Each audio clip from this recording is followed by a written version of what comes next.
Bienvenidos a un nuevo episodio de Codalot Podcast. Continuamos en esta temporada realizando una exploración más allá de lo que significa el seniority dentro del mundo de desarrollo de software y tratando de apuntar más hacia los roles de liderazgo técnico. Nuestro invitado de hoy tiene una trayectoria impresionante en el mundo de desarrollo y la ingeniería de software.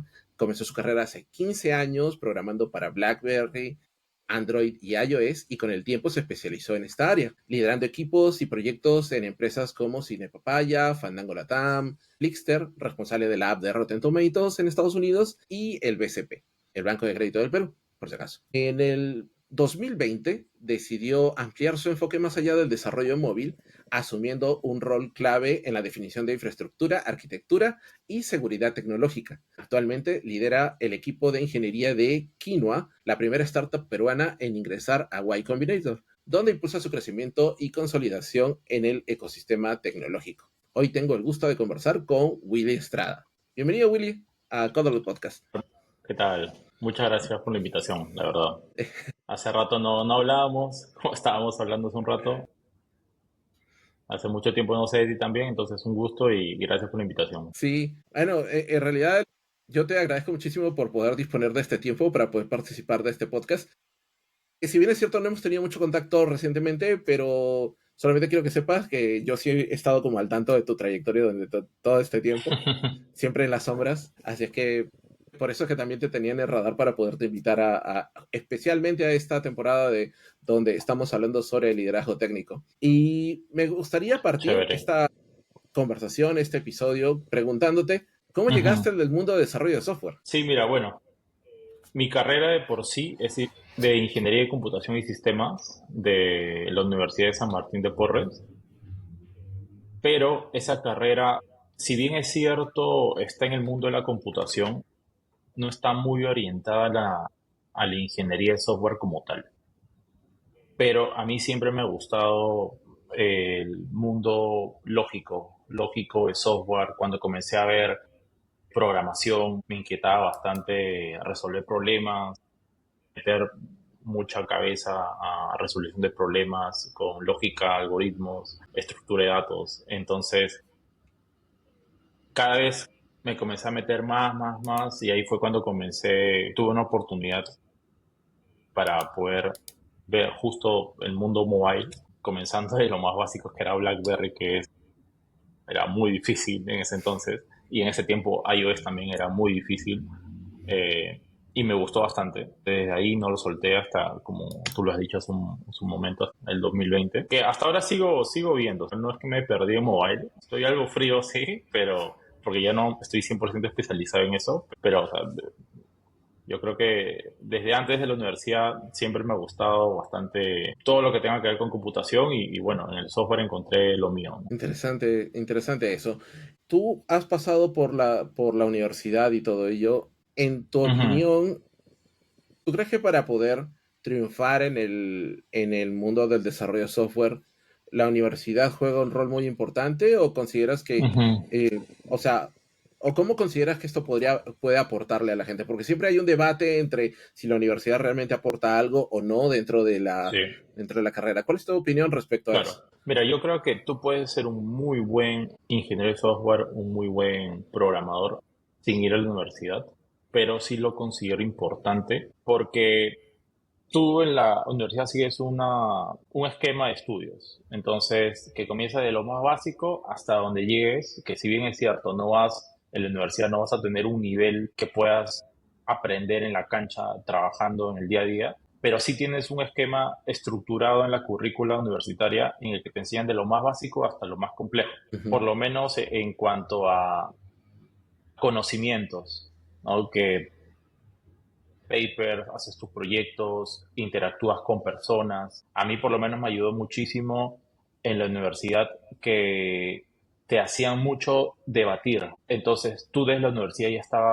yo me sentía preparado para ir a un terreno de trabajo y poder debatir bastante al mismo nivel que cualquier otro profesional, ¿no? Porque también no es solamente el aspecto técnico que tú mismo evolucionas siendo autodidacta y pues, incrementar mucho tu skill técnico, pero la universidad siento que ayuda en ese sentido, en orientarte así el estudio de inicio a fin y el, el tono humano que puedas tener con ciertos profesionales. Entonces, no, o sea, tú puedes ser, como digo, puedes ser un muy buen ingeniero de software o programador sin ir a la universidad, pero Ujú. yo no me saltaría esa etapa. Yo sí lo considero importante, realmente. Y Sobre voy todo a... porque cuando uno empieza, Ujú. perdón ahí, pero sobre todo porque cuando uno empieza necesita también esa visión, ¿no? Y hablas con más gente. Y en la universidad, de hecho, yo he conocido mucha gente que también me ha ayudado a impulsar mi carrera. Y tú hablas y discutes también con esas personas que están en un mismo ambiente que tú, que quieren progresar en esa misma carrera, que pueden encontrar otras oportunidades. Entonces también haces contactos, tus amigos relacionados bajo el mismo contexto, ¿no? Sin duda alguna, o sea, creo yo también que la universidad también no solo te sirve como para proporcionar el conocimiento que tú mencionas, también te provee de contactos, ¿no? Como dices tú, con la gente que te rodea, con las personas que de alguna forma van creciendo contigo y que Exacto. eventualmente, bueno, como todos, algunos progresan más y terminan siendo grandes colegas, ¿no? En diferentes Ujú. entornos. Correcto. En tu caso, voy a desviarme poquito del propósito de este episodio para Ujú. preguntarte, en el mundo del desarrollo, algo Ujú. que a mí personalmente me pasó en Perú, por ejemplo, es de que Sí.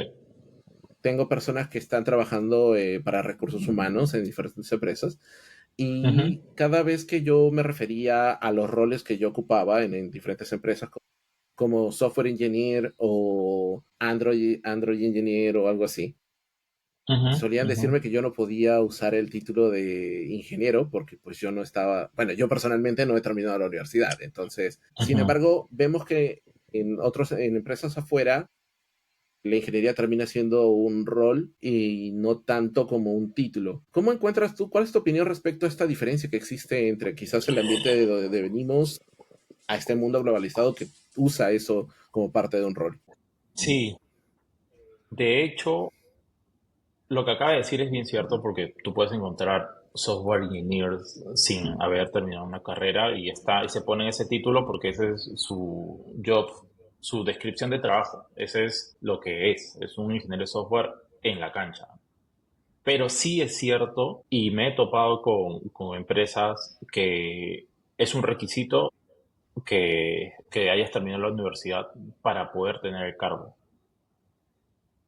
Y no ha sido una y ni empresas grandes, o sea, empresas más o menos, ahí es como el primer filtro. Yo en particular no estoy muy de acuerdo con esa posición, pero sí,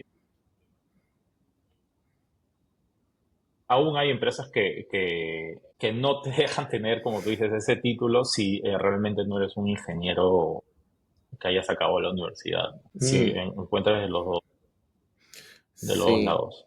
termina siendo un poco polémico eso, a veces en ciertos foros de discusión, ese tipo de situaciones son como, bueno, la vez pasada hablaba un poco de eso, era como un reflejo un poco del acceso a la educación que existe, ¿no? Porque pues en Ujú. Latinoamérica, hablando un poquito de manera regional, en su momento las universidades fueron como los centros de saber, del conocimiento, ¿no? Los Ujú. títulos en ingeniería, medicina, entre otros, eran títulos que venían otorgados en su momento por algún ente que, como dicen, ¿no? Certificaba que podías ejercer todo eso, ¿no? Claro. Sin embargo, algo que encontré es que, por ejemplo, en Estados Unidos, en Europa, por ejemplo, la educación no se centra en las universidades, sino que tienes como centros alternativos que van desde bootcamps, college, Sí. entre otras cuestiones Ujú. ahí por Ujú. ahí, ¿no? Entonces, eso habla un poco de la situación. Pero me gustaba, Claro. quería saber cuál era tu opinión, o sea, basado en toda la situación, porque pues hoy en día eres VP de ingeniería y Ujú. eventualmente pues te toca, imagino que entrevistarás personas que para Ujú. los diferentes roles de ingeniería. Y quería saber cuál es tu opinión respecto a esta Sí, diferencia. sí, no, y de hecho es que, a ver, pueden haber personas que hayan acabado la universidad y ya te digo, o sea, mi carrera no está enfocada en software y he entrevistado personas también que han acabado una carrera de ingeniería de software o de orientadas a ciencias de la computación y al final cuando están trabajando, o sea, no es lo que esperas, ¿no? Entonces, yo sí creo que un título de por sí no te pone o no te certifica a ti como, mira, tú eres ideal para esto, ¿no? O sea, ya tus propias capacidades y tus ganas de aprender. O sea, este mundo de software, tú sabes que todos los días tienes que estar aprendiendo, tienes que meterte, o sea, no para nunca. Lo del año pasado, este año ya, mira, cambió todo, así que mira de nuevo y reorganiza tus ideas porque puede que tengas una mejor solución en cuanto a eficiencia de tiempo, costos y bueno, entonces es la capacidad tuya de adaptabilidad. Es una capacidad muy importante y es la que yo a veces me fijo bastante. Yo me fijo mucho en qué tan adaptable puedes ser tú. Eso, lo que tú mencionas es algo importante y me gustaría como encasillar eso en la siguiente pregunta, ¿no? Como, ¿qué tan importante ha sido el aprendizaje continuo en tu carrera? Ujú, Y de alguna manera, eh, ¿cómo es que yo sé, por lo que tú comentas también, más o menos por lo que he conocido de tu trayectoria, sé que tú eres una persona que constantemente pues está actualizándose y viendo todo, viendo una cosa, viendo la otra, y sobre todo ujú. porque la tecnología va avanzando. ¿Cómo haces tú para mantener ese entusiasmo en seguir aprendiendo?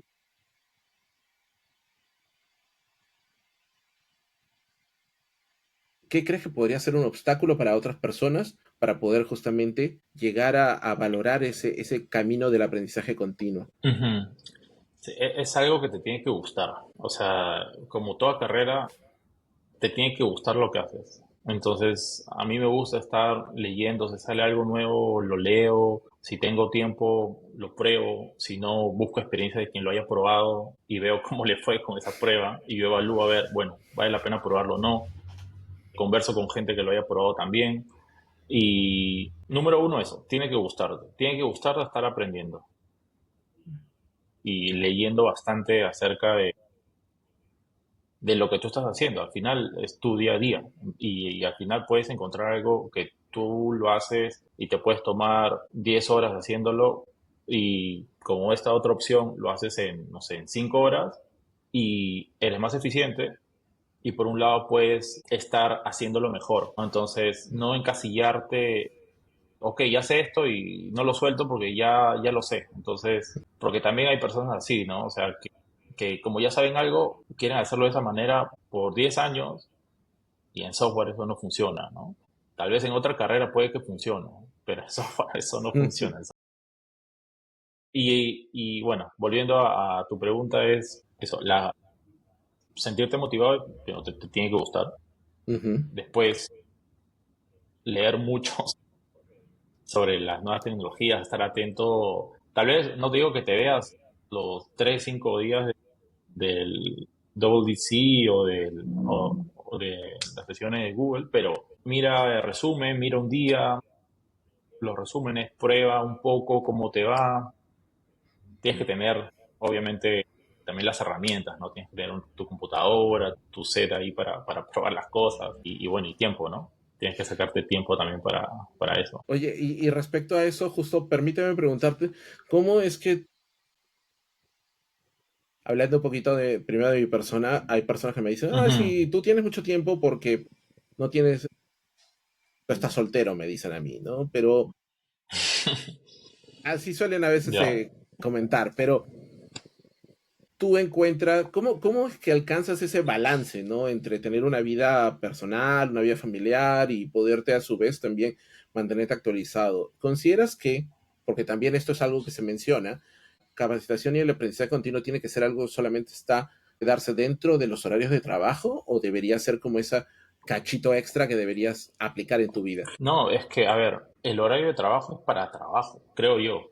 Te voy a contar mi perspectiva. O sea, el horario de trabajo es para trabajo. Tú trabajas para que haga lo que tienes que hacer, pero está en ti en hacer ese trabajo más eficiente y en hacerlo mejor. Entonces, tienes que sacar ese como dices, ese cachito extra para tú capacitarte, leer o explorar soluciones de algo tan simple como, no sé, hace años, no sé, si voy al gimnasio o salgo a algún lado, si estoy viendo un tema específico, busco ese tema relacionado y, no sé, pongo un video sobre eso o pongo, en lugar de escuchar canciones en Spotify, pongo un podcast sobre eso y ya te vas nutriendo, ¿no? Eso es lo más básico, ¿no? O en las mañanas, no sé, mientras desayunas, ok, te lees un poco algo sobre eso, o escuchas o ves, o en la noche también. Tienes que tener ese gustito por la curiosidad, por ser curioso, ¿no? Y si no, definitivamente yo creo que tiene que ser algo que tienes que sacar tú fuera del horario de trabajo y para hacer eso te tiene que gustar. Vuelvo a lo mismo, te tiene que gustar. En ese sentido, claro, aprovechas los cachitos y todo el asunto. ¿También te das tiempo para ti mismo en ese Sí, sentido? sí, sí, sí. Porque pues hay Es que, algo, sí, hay, es hay algo que he perso- aprendido.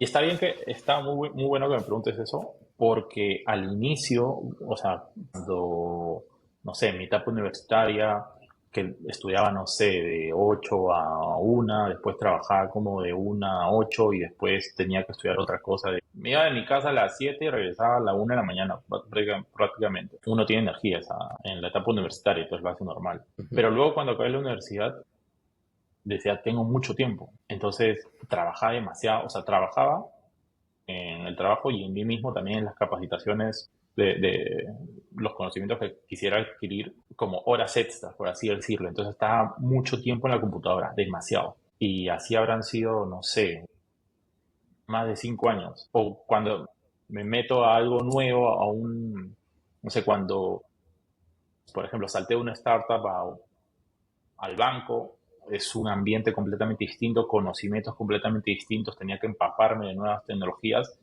Ahí también salía del banco y me ponía a leer muchísimo hasta la medianoche y así eran todos los días. Pero claro, eso no es sostenible en el tiempo, ¿no? Hoy en día creo que tengo un poco más de balance en eso. A ver, es cuestión de organizarte y ponerte un poco de, no horarios tan estrictos, porque yo no me gusta ser tampoco muy estricto con los horarios, Sí. pero sí, sí, es algo que he cambiado en los últimos, no sé, 3 años. Me tomo un poco más de tiempo para mis cosas, que antes no lo hacía tanto. Sin duda alguna, el paso del tiempo también te va llevando a considerar otros aspectos de la vida. O sea, eso es claro Ujú. cuando uno es joven. De hecho, Sí, uno carga con todo el entusiasmo y uno quiere comerse todo el mundo, uno puede darse el lujo de amanecerse y hacer sí, tantas cosas. Y eventualmente, bueno, ya toca como empezar a organizar, espera, para un ratito, ¿no? Necesitamos cuidar los niveles de estrés, el descanso. sí, no. Ahora, 3 de la mañana ya no aguanto.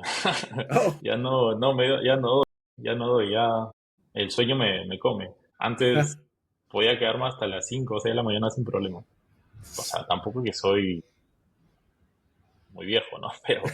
Pero sí, pasa un poco. bueno, oye, me gustaría poder avanzar un poquito más. Yo me acuerdo que en Ujú, Cinepapaya tú ocupaste el rol de líder técnico, de technical ujú. lead. Sí. ¿Fue un rol que te llegó? O sea, ¿fue un rol que buscaste? ¿Cómo se dio esa transición de desarrollar a liderar, Ok, a pasar a ser un líder? la transición fue tan simple como era el único programador en Cinepapaya. Traigamos una persona, traigamos dos, traigamos tres, o sea, la supervisaba. Ok, traigamos cuatro, cinco, creo que llegamos a ser como 8, no me acuerdo.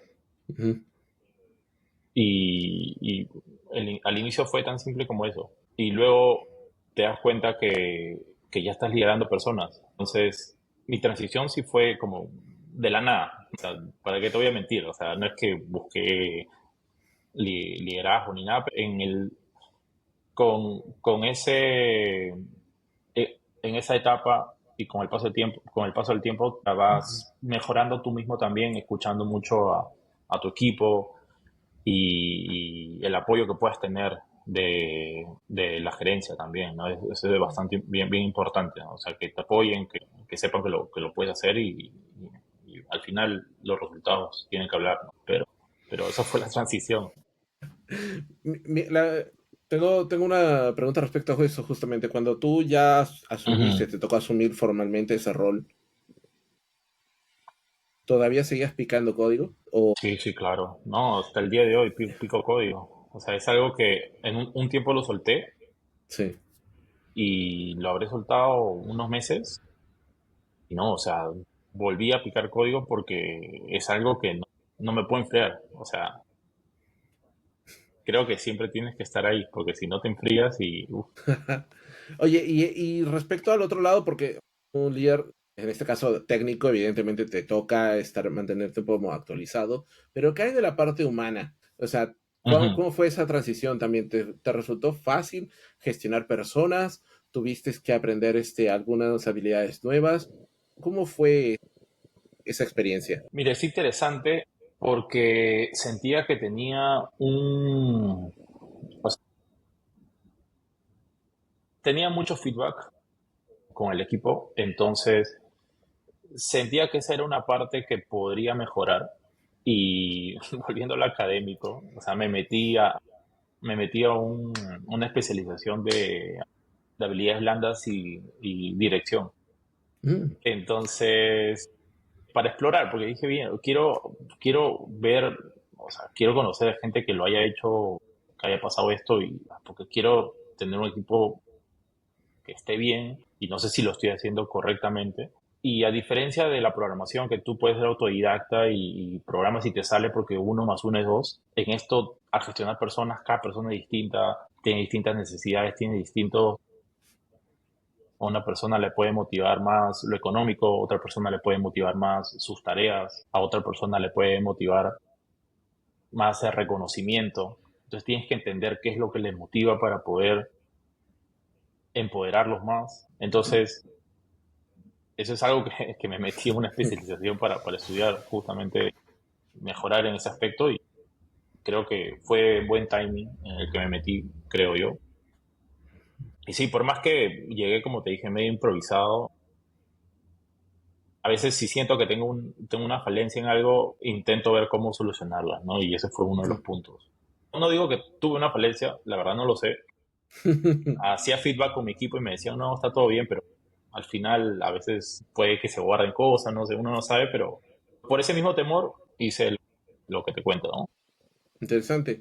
Oye, y en esos momentos de tener que andar gestionando personas, ¿cómo hacías tú para lidiar? ¿Qué herramientas aplicabas para poder trabajar con personas con diferentes niveles de expertise? O sea, ya sean Ujú, junior, semi-senior, personas con seniority. ¿Eras tú el que ujú. sabía todo en la sala o había gente que sabía más cosas que tú? ¿Cómo hacías para gestionar No, ese tipo de situaciones? sí, no, o sea, en reuniones que he estado, técnica, siempre ha habido gente que sabe más que yo en algún aspecto. Y eso es importante, creo, muy importante que un equipo tenga eso, porque tú mismo mejoras y tú mismo aprendes de esa persona. O sea, yo puedo tener una idea y digo, uff, mi idea es genial, hagámoslo así. Pero esa persona puede decir, no, mejor podemos hacerlo así. Y, ok, ninguna de las dos puede ser la correcta, pero si lo juntamos o encontramos, ya viendo pros y contras, puedes agregar una arquitectura, una solución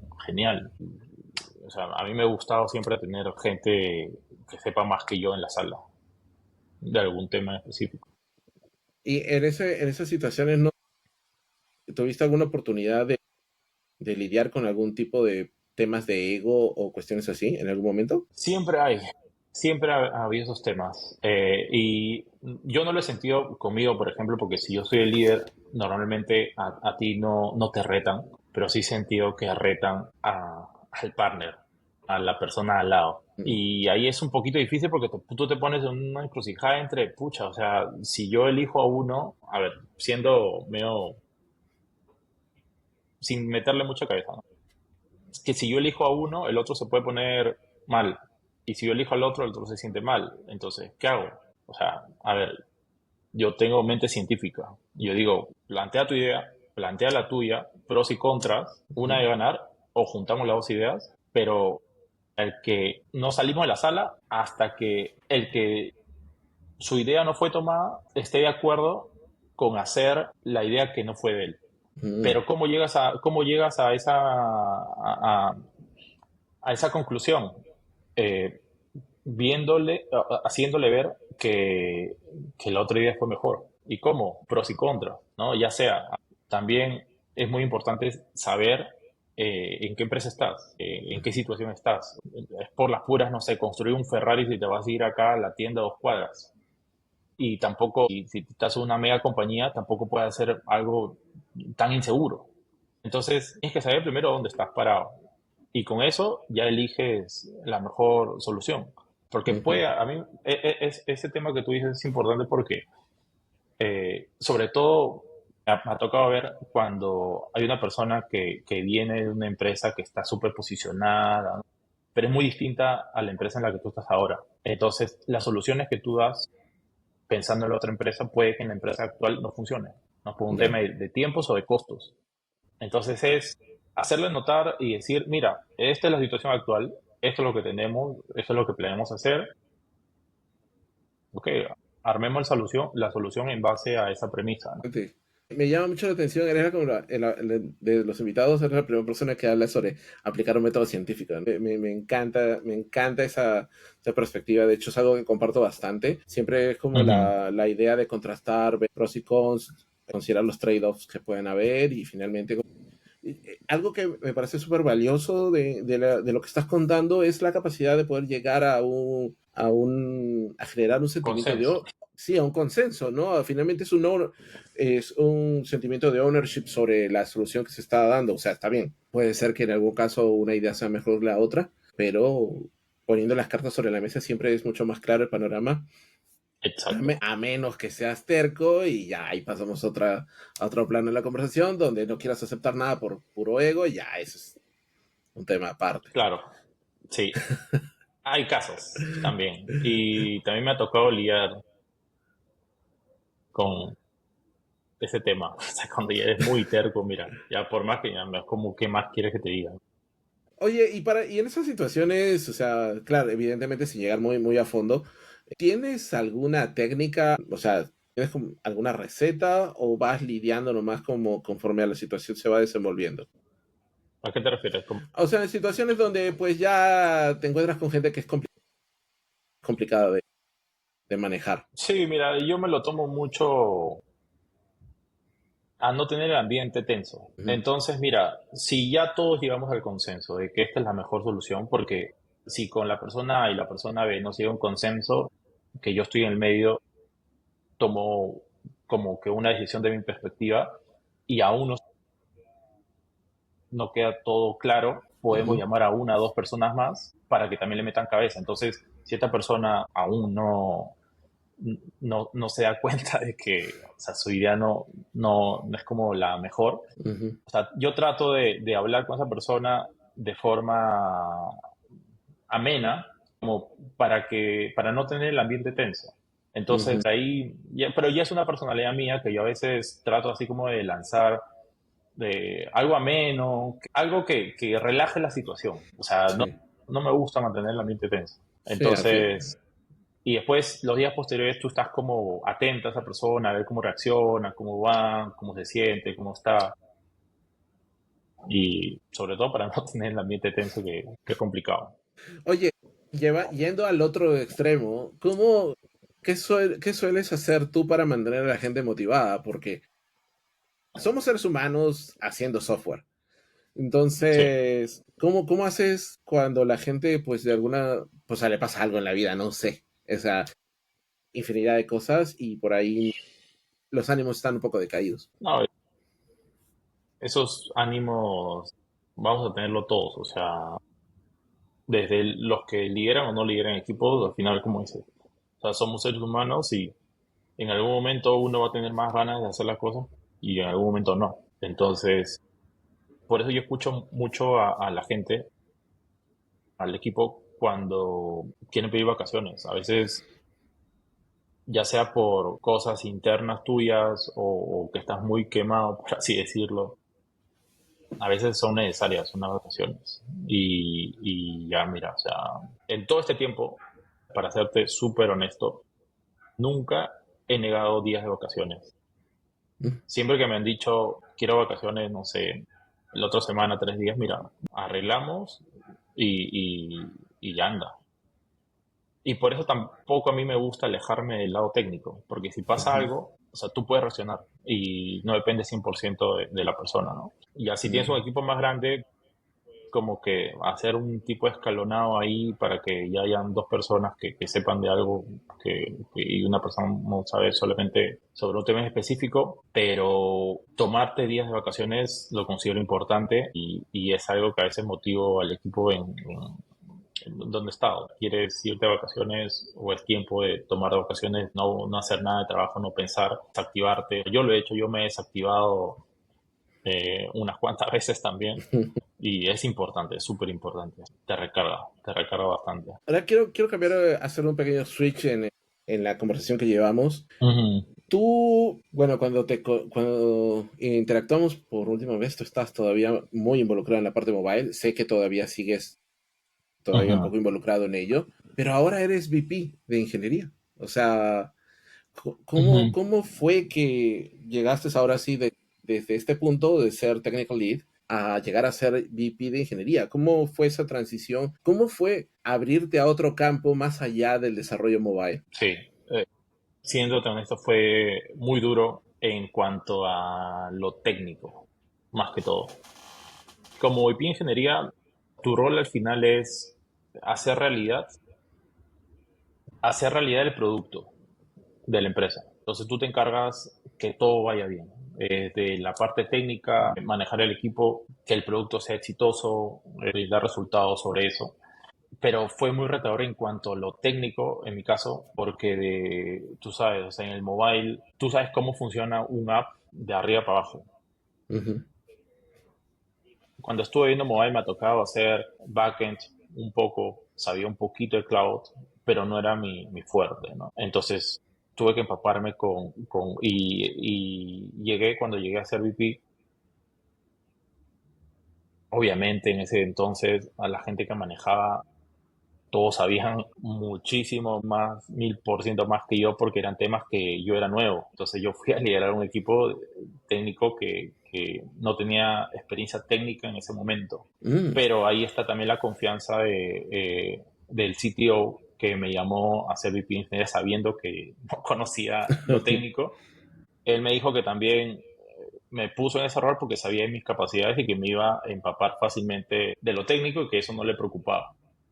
Ujú. Entonces, fue sí bastante estresante al inicio porque tuve que empaparme de todo, o sea, leer muchísimo sobre eso, prácticas. El equipo me ayudó bastante también, me apoyó bastante con eso. Yo los escuchaba muchísimo porque ellos eran los especialistas en todo. Ujú. Sí, fue duro, pero yo creo que fue bastante la confianza que me dio la gerencia al final de Quinoa y bueno, confiaron en mí, confiaron en mis capacidades, que a veces uno mismo no las ve y otras personas sí las ve, y yo creo que esta fue la situación, ¿no? Que ellos vieron esa capacidad en mí, confiaron en mí y apenas me hicieron la propuesta, yo acepté de una. O sea, de hecho, también lo conversé con mi esposa, mira, hay esto, me estaba dejando el banco, el BCP, es una empresa estable, o sea, el banco no te sacan a menos que cometas algo feo. También apoyo de la familia también ayuda bastante, ¿no? Y era un reto súper grande para mí. Pasar de ver a mobile a algo desconocido. Un reto bonito, que no me arrepiento, está bien chévere. Qué Ujú. bacán eso, qué bacán. Oye, eso me lleva a la siguiente pregunta. Entonces, tú, en vista de la experiencia, ¿tú aconsejarías a alguien especializarse en algo o ser más generalista? O, no sé, algún punto intermedio tal vez. Cuando yo estaba en mobile, siempre buscaba aprender cosas de backend, algo de web, la seguridad siempre por arriba, eso sí, siempre asociaba backend o lo que sea, porque yo decía, a ver, llega el momento en el que yo quiero hacer algo de cero. O sea, un app necesita un backend, necesita Entonces yo quería hacer algo de cero, o sea, quería, ok, si hago algo de cero puedo hacerlo. Entonces no me especializaba, pero sí veía cositas, por lo menos para levantar mi app y que funcione bien. Que ya en el app la Ujú, rompía. O montar el backend, montar la infraestructura y todo, sí es importante. O sea, yo digo, ok, ¿quieres especializarte en mobile? Ok, rómpele en mobile, especialízate en mobile. Si quieres especialízate solamente en, bueno, hoy en día especializarte en una sola plataforma es un poco difícil, pero bueno, sí, ujú. si eso es lo que quieres, adelante, pero no dejes de lado todo lo que lo rodea, porque tienes que saber cómo funciona, porque tú como mobile tienes que hablar con personas de backend, tienes que hablar con personas de seguridad, de cloud, de otros roles, y tienes que entenderlos. Ujú. Entonces, si tú dices, no, yo soy mobile, no, no sé el resto, no, no te voy a entender, o sea, no, no hay forma. Creo yo que por lo menos lo básico tienes que saber para poder entablar una conversación de proponer una arquitectura buena. Interesante eso. Dentro de todo esto, las personas le tienen mucho temor a los fallos, a los errores. Ujú. ¿Cómo fue tu experiencia con eso? O sea, con lidiando con el tema de fallar. Porque has estado en roles donde probablemente, pues como bien dices tú, tal vez Ujú. tenías una especie de gap que cubrir. Entonces, evidente, asumo, probablemente, corrígeme si tal vez no es así, pero en algún momento pudiste haber cometido algún tipo de error. ¿Y cómo fue que lidiaste con esas cosas? ¿Cómo fue qué consideras tú al momento de cometer un error? Más allá de, evidentemente, entrar en pánico en algún momento, ¿no? ¿Quién quiere fallar? Sí, no, sí, he cometido muchísimos errores y eso al final es lo que, de ahí es donde aprendes bastante también. Ahora, como programador, si tú cometes un error, ok, solucionas tu problema, lo solucionas y ya está, ¿no? Pero como líder, los errores del equipo son tus errores. Mm, Entonces, o sea, obviamente, si mi equipo, un programador de mi equipo tiene un error o hizo un error, es porque, a ver, yo tampoco me di cuenta de eso. O sea, tuve que haberme fijado bien en eso. Entonces, hoy en día soy muy precavido con eso. Pruebo lo que se puede automatizar en pruebas, se automatiza. Lo que no, se prueba a mano, pero se prueba. Lo que puede impactar, se revisa. Si algo no me deja tranquilo, no lo subo a producción hasta que esté tranquilo. ¿Y cuando estás tranquilo? O sea, si tienes pruebas automatizadas que puedan encontrar los errores y que si modificas algo, no modifique algo que ya hiciste atrás. Y segundo, las pruebas, o sea, si hay que hacer pruebas manuales o alguien que te pueda apoyar en eso, hacerlo, ¿no? Pero sí, como programador, de hecho, era un poco más al inicio, ¿no? Cuando empecé solo programando era un poco más sin experiencia. Uno, ok, lo subo, ya está, arriba alguien se dará cuenta del error y ya veré, pues ujú. te duele un poco más cuando es un error tuyo, pero sí, o sea, es importante las pruebas. Automatizadas, no automatizadas, pero muy importante. Y sí, he cometido muchos errores y de ahí uno aprende, ¿no? Por eso es que hago tantas pruebas ahora. Oye, interesante que algo que yo puedo observar dentro de lo que tú me comentas es que al final, o sea, los errores son algo que nos acompaña en la vida. A veces, pues, no, Ujú. o sea, lo ideal para muchos dice es no fallar, pero sin embargo los fallos existen. Sí, Y por no. lo que veo, tú tomas medidas para que estos no sucedan nuevamente. Exacto. Para que no suceda nuevamente, no para que no sucedan, porque al final es Ujú. software. O sea, va a haber errores. La idea es mitigarlos al máximo. Pero errores Ajá. se te puede escapar. O sea, eso es inevitable. Y de hecho, cuando sucede, puf, o sea, es como, mira, paramos todo, solucionémoslo y ya. O sea, así sea un error pequeño, porque es inevitable. El software vas a tener errores. Oye, y en ese sentido, por ejemplo, cuando uno está lidiando, bueno, evidentemente hay una generación joven que está Ujú. recibiendo formación en todo este tipo de cosas y pueden verse tentados a querer ocultar el error, ¿no? Como dices tú, como dijiste hace un momento, ¿no? Como que soltar la cuestión y, en algún momento alguien lo descubrirá y todo el asunto. ¿qué consejo puedes tú dar a aquellas personas en general, ya sean jóvenes o no, Ujú. que puedan tener esa clase de mentalidad, ¿no? Por el afán de no quedar mal, esconden las cosas? ¿Cuáles crees tú que puedan ser como, qué opiniones tienes al respecto y qué consecuencias podrían traer eso al final? No, es que no lo hagan, o sea, solucionarlo, o sea, fixearlo de una, porque es mejor un error de un día que un error de un año, o sea, a veces puede ser irreparable. ¿Qué tal si estás modificando una base de datos y después de, no sé, de un mes quieres sacar un reporte de eso y esa data no existe? ¿Dónde la recuperas?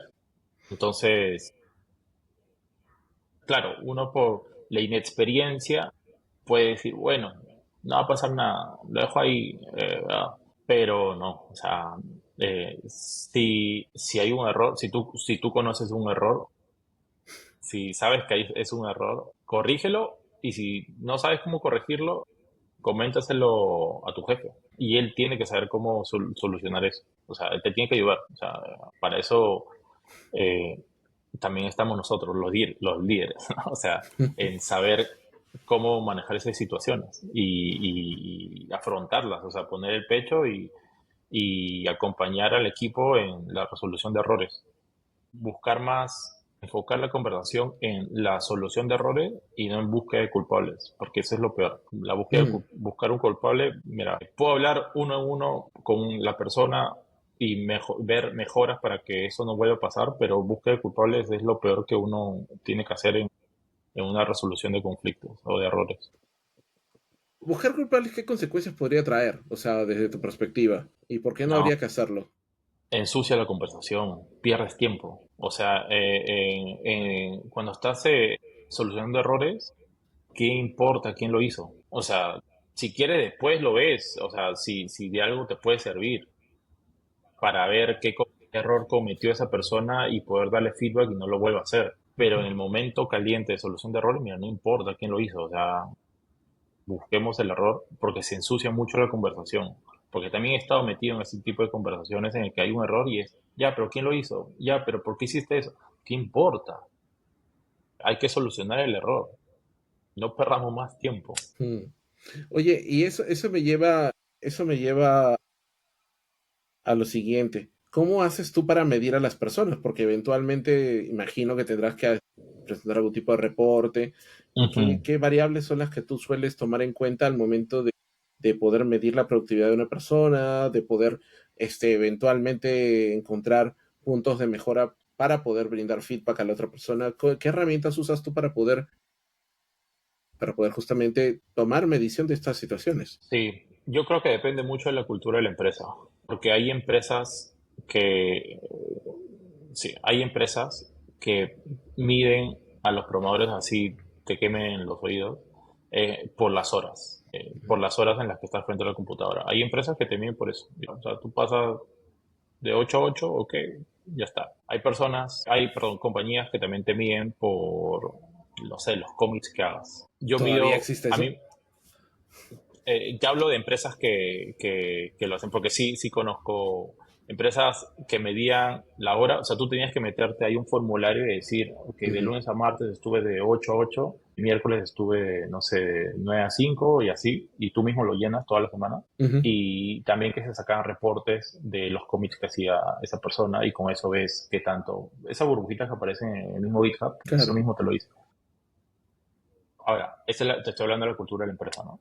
Entonces, Ujú. a veces esa cultura baja hacia la persona de cómo mides al equipo, ¿no? Pero yo prefiero, esos son, se podría decir que son índices cuantitativos, ¿no? Porque con eso tú mides, cuantificas lo que hizo esa persona en un rango de tiempo. Puede ser una medición, el número de, todo eso. Antes te acuerdas, tú seguro te acuerdas que antes medían por las líneas de código que Sí, modificabas.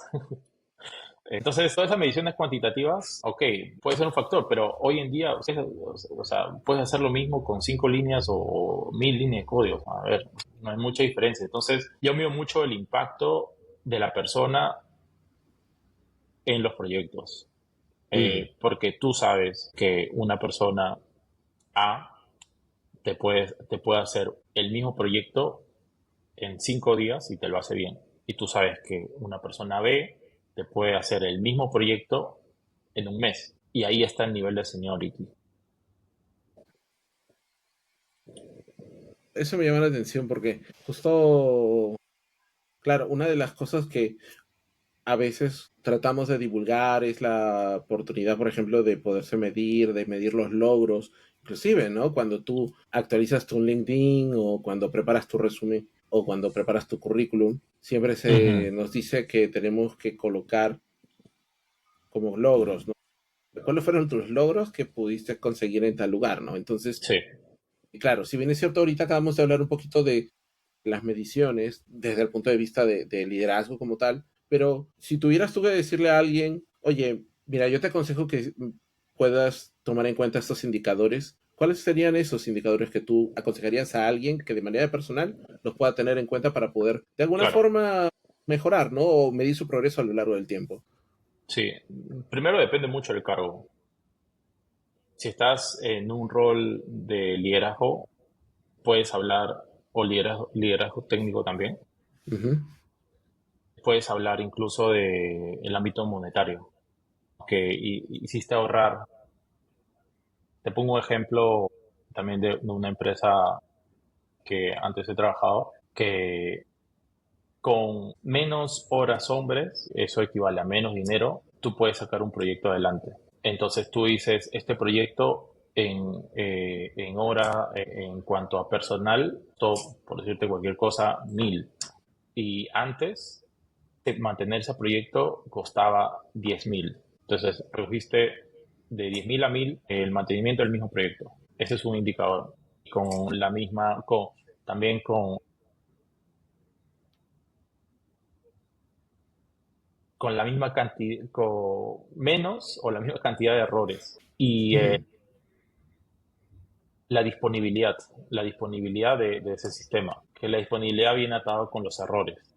Entonces, si tú reduces, siendo cuantitativo, ¿no? Reduces la cantidad de errores, ujú. incrementas la disponibilidad de tu sistema e incluso disminuyes los gastos, ahí tienes tu reporte cuantitativo de lo que puedes poner en tu LinkedIn, de reduje tanto porcentaje en dinero, con menos cantidad, con tal porcentaje de errores y, y en tiempos. Porque al Mm, final los tres indicadores más importantes es alcance, costo y tiempo. ujú. Entonces, el tiempo, el costo y cuánto, que es el alcance, ¿no? ¿Qué tanto hiciste?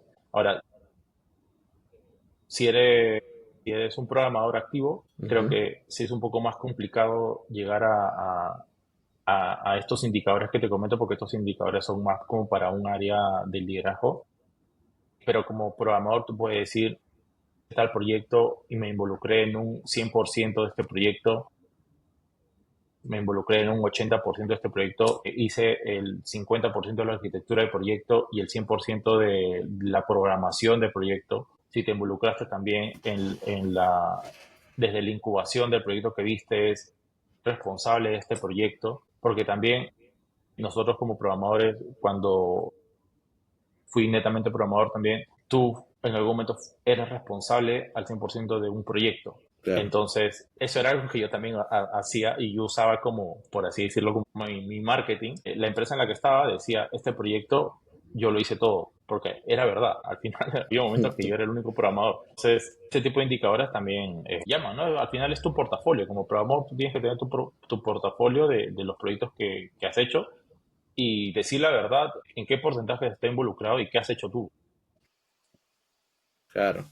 Mira, es interesante lo que mencionas, porque muchas veces se desconoce eso, o siento yo que mucha gente sale de toda la etapa formativa sin necesariamente conocer eso, o cómo medir las cosas, porque como bien dices tú, hay datos a los que se pueden acceder cuando estás en un rol de liderazgo, otros que no tanto, entonces, Ujú. pero pues siempre la invitación pero siempre termina siendo la misma, ¿no? Como, oye, hay que medir por aquí, hay que medir por allá, y hay que ver cuál es el impacto de tus acciones dentro de todo el negocio, Mm, del proyecto, etcétera. Y son cosas claro. que lamentablemente no se enseñan así nomás. Un indicador cuando estaba en mobile, y te digo, cuando estaba en mobile y los indicadores que nos pedían de Fandango, NBC Universal en Estados Unidos, era el review del app. Ese era un indicador muy importante. Que el review del app, las descargas diarias, las desinstalaciones diarias Oh, y las compras dentro del app.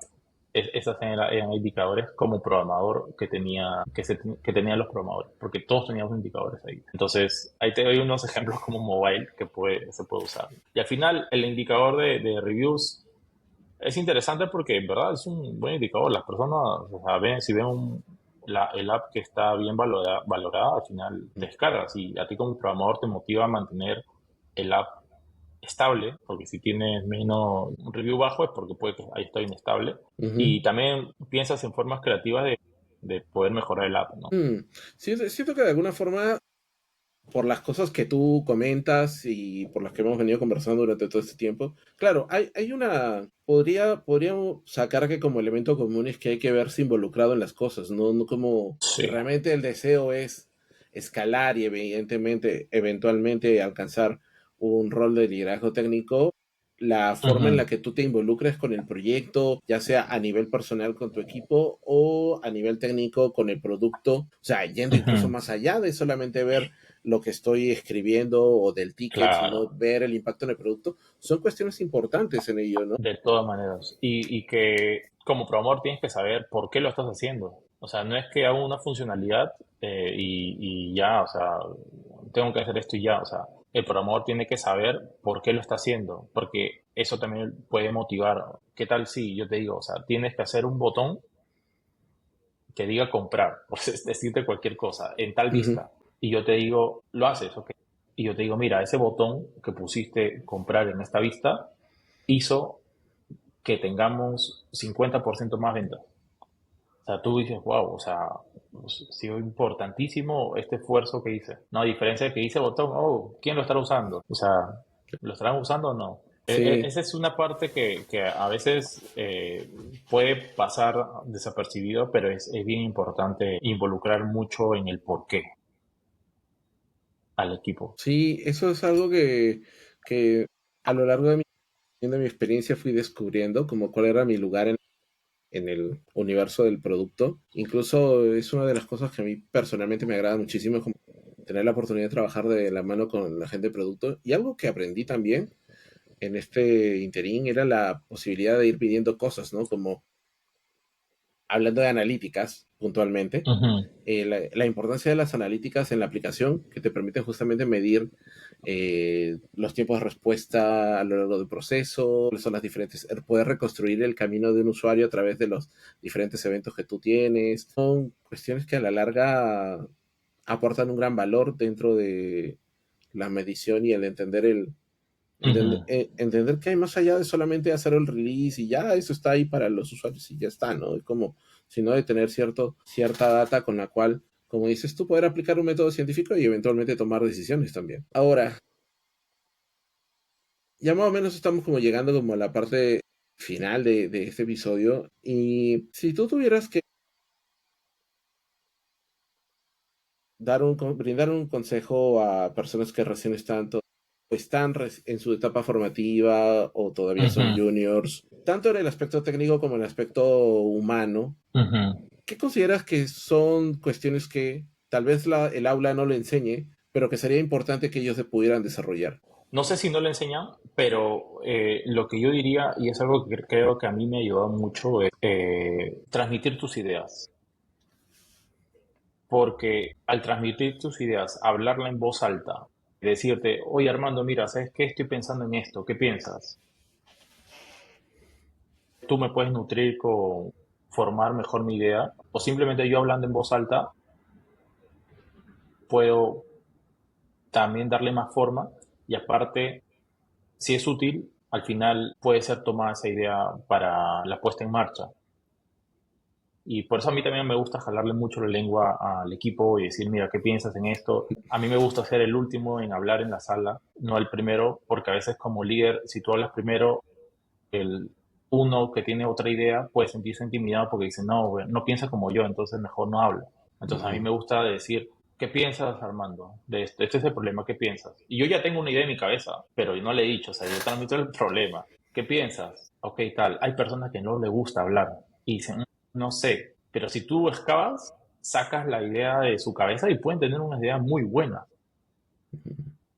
Entonces, habla, transmite tu idea. Así no sepas cómo decirla, transmítela. Ese es algo muy importante y creo que a mí me ha ayudado mucho. Y dos, descubre tus falencias. O sea, si tú crees que estás mal en algo, trabaja en eso. Ya sea, no sé, pidiendo ayuda a alguien con ese tema o si es un tema técnico, investigándolo y probando y curioseando. Pero lo de Eso, transmitir las ideas también me parece clave. sí, yo creo que eso es algo importantísimo también. La verdad es que es algo que, bueno, recientemente pues decidí reiniciar los estudios y obviamente estoy encontrándome con gente mucho menor que yo. Y, Ujú. y es interesante lo que tú mencionas, ¿no? Ese temor a expresar las cosas que uno a veces tiene, a veces pensando que eso puede ser aportes, según ellos, tontos, pueden Sí, ser como, no es una poca cosa, sin embargo, he encontrado que si se logra como crear el ambiente adecuado como para que todo el mundo exprese lo que siente, por más simple que pueda ser, realmente uno puede sacar grandes lecciones de todo ello y la sí, verdad que sí, sí, sí. es algo No, increíble. y al inicio, o sea, yo lo menciono porque al inicio a mí me pasaba eso, o sea, que entraba, o sea, ponía el problema y decía, pero podemos hacer esto de acá, pero yo era un junior sin experiencia, y después alguien decía la idea y decía, oye, pucha, es lo mismo que yo dije, y cada vez me encontraba más con esas situaciones, hasta que un día dije, bueno, voy a hablar, y de ahí ya no paré, yo hablo todo lo que pienso, pero sí, eso pasa mucho, o sea, a mí me ha pasado, por eso lo sé. Y es la Wow, propia inseguridad que tienes al inicio, ¿no? De junior, ¿no? eso. O sea, a veces uno tiene temor. Yo creo que algo que pasa en nuestra cultura, y no sé, bueno, no puedo hablar de manera generalizada, pero sí puedo decir que en nuestra cultura tenemos mucho miedo como dice, a pifiarla, ¿no? A errar, Claro. quedar en ridículo, porque pues nunca falta que, bueno, no sé, yo hablo mucho desde, un Sí, poquito desde la te calle, entiendo. ¿no? La típica que digas algo y todo el mundo después te está burlando de ti y todo el asunto. A veces uno traslada ese pensamiento hacia el trabajo y bueno, oye, al final resulta que uno tiene que entender que hay una diferencia entre un entorno y otro, ¿no? Y a la larga, Claro, claro. de estas ideas que uno puede proponer, salen cosas, o sea, evidentemente decir algo que no tiene nada, ningún sentido, me ha pasado y me han dicho, oye, no, pues la conversación va por otro lado, ¿no? O también Ujú, han habido situaciones donde el aporte ha sido bienvenido y de hecho es como, oye, qué bueno que te diste cuenta, ¿no? Ninguno lo había visto y sin embargo tú lo pudiste identificar, ¿no? Y a veces uno cree que ujú, no tiene la capacidad de observar y ver o identificar cosas y que por el contrario, los seniors como lo saben todo, los ujú. líderes lo saben todo y a veces pues no somos infalibles, ¿no? Ese es un tema a Así es. considerar siempre. Oye, Willy, oye, de verdad muchísimas gracias por este tiempo que te has podido dar para acompañarnos en este episodio. Si tuvieras, si tienes algún mensaje final y también pudieras mencionar dónde te pueden encontrar en caso de que alguien quiera preguntarte un poquito más sobre tu rol o sobre tu experiencia, por dónde te pueden encontrar también, si lo pudieras mencionar. A ver, ¿por dónde? Yo de verdad no estoy muy activo en las redes. Tú me habrás visto que no posteo nada. Sí. De hecho, creo que voy a comenzar a compartir un poco de los temas que voy viviendo, porque era algo que me funcionaba mucho cuando inicié. Y de hecho, contigo, Armando, estuve en un grupo de estudio de Android. Creo que ahí nos conocimos. Y eso Sí. funcionaba bastante porque, o sea, tú, yo creo que el ser humano cuando enseña es donde más aprende, ¿no? Porque tú enseñando te cuestionas tú mismo y hablan en voz alta y todo. Entonces voy a comenzar a compartir un poco más de información. He pausado un poco eso porque he estado en otros temas, o sea, yo mismo revisando los temas, aplicándolo, pero no me ha dado el tiempo de poder como compartir esos temas, pero bueno, si en algún momento llego a postear algo pues, en LinkedIn, bueno, no, mi LinkedIn termina en W Estrada, creo que Sí, no se ni siquiera me lo preocupen. sé. Voy a dejar el enlace en los comentarios o en la descripción de este episodio, o para que lo puedan Sí. encontrar, así que Mira, no hay mira qué mucho tan lío. malo soy en eso que ni siquiera me sé mi link de LinkedIn. No, tranquilo, Eh, tranquilo. pero sí, es algo que sí, como te comento, voy a intentar estar un poco más activo en la comunidad. Y nada, espero de verdad que eh, lo que hemos hablado al final son experiencias que cada uno tiene sus propias experiencias, puede haber pasado momentos distintos a los que yo pasé, pero uno como junior agarra cositas de uno, agarra cositas del otro, se queda, de toda esta conversación se puede haber quedado con un solo mensaje, 10 segundos de lo que hemos hablado, pero esos 10 segundos son muy importantes para tu vida adelante porque al final hemos pasado por mucho y bueno, espero haber ayudado y nada, cuando quieras, Armando. Muchas gracias por la invitación, de verdad. No, no tienes por qué. De hecho, estoy seguro que esta no será la última vez que te tenga como invitado por aquí. De hecho, si por ahora no escribes, yo igual te voy a sacar de letargo, te voy a poner a compartir algo a como de lugar. Pero sí, Dale, Armando, chévere. bueno, buenísimo, muchas gracias. Entonces, bueno, gente, de verdad, muchísimas gracias si se quedaron hasta a este punto del podcast. Si por ahí lo agarraron a la mitad también, muchas gracias por llegar hasta aquí. No olviden suscribirse, ya saben que estamos buscando, al menos en esta cuarta temporada, tener conversaciones centradas justamente en la parte del liderazgo técnico. Por lo tanto, o sea, déjenme sus comentarios sobre pues qué les pareció el episodio, qué fue lo que pudieron rescatar respecto a esto y si encuentran que a alguien le puede ser útil también, no duden en compartirlo. Y bueno, sin más ni más, nos vemos en el próximo episodio. Happy Coding. Gracias, Armando.